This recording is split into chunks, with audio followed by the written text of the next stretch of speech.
Решавањето на проблемот со загадувањето на воздухот е приоритет на секое ново правителство. Менаџирањето подразбира огромна посветеност, сериозни мерки и крупни проекти со силна динамика и интензитет на реализација. Со ова темпо јавно предпријатие Куманово газ ќе заврши со гасификација за 200 години. Ако годишно ние правиме по 1 километар до 350 километри, ни требаат минимум 200 години. Тие рокови се навистина долги и исцрпувачки, но во меѓувреме локалните власти не препуштаат ништо на случајот и прават и преземаат се што треба за да се задоволат на високите стандарди за управување со отпадот. И еве еден апел до директорот на едното предпријатие Плаваја да си го среди контейнерот до општина Радовиш. Не знам како на вработените во локалната самоуправа не и смета таква една нечистотија на 50 метри од нивното работно место. Задоволството од активностите е големо. Дури и самите членови на Советот не ја кријат својата радост од успесите кои се постигнуваат на секое поле. Јавно и без задршка говорат за сопствениот придонес за развојот на општината во која живеат.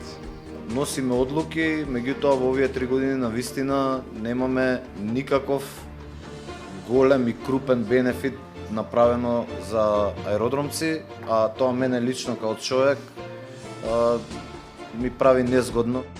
И како да им биде згодно кога наспроти општиот впечаток, дури ни фотелите не им се неудобни. Особено во собраниската сала на најпредставителниот македонски град, каде советниците не можат ни тогаш кога треба и се платени мадро да си седат. Кој е за? Така. Да почекаме колегата ако може. Кој колега да го прочекаме? Значи, насред гласање сме, преги оти не ми рековте да почекаме колегата, па се не може 14 за, против? 5 минути пауза колегата да дојде. Значи не може насред го гласање по пауза да четврти ми пат барате. гласањето, може. Зошто да не Ако може? повторвам, оти не кревате рака. Оти се Колегата- плаши некој да крени рака за или против. Таквиот однос во градот под Тумбекафе придонесува некој друг да посегне по нивниот примат, заканувајќи се дека ќе им го стесни широк сопак. Застрашувањето можеби не треба да се свати сериозно, ако идејата е замена на кметското со дипломатско столче. Куманово денеска го добива вториот почесен конзул, но првиот конзулат го имаме романскиот, а сега и српскиот. И може би по отварање на третиот ќе станеме, како што има привилегија да биде Битола и ние, градот на конзулите. И на крајот, кога не дипломатски и директно, ќе се упати јасна порака. Прати го малку те мојот Facebook. Само вашиот го пратите, ако нема напред китка и бегате од лавот. Не бегајте, застани на лавот машко. Само така ќе победиш.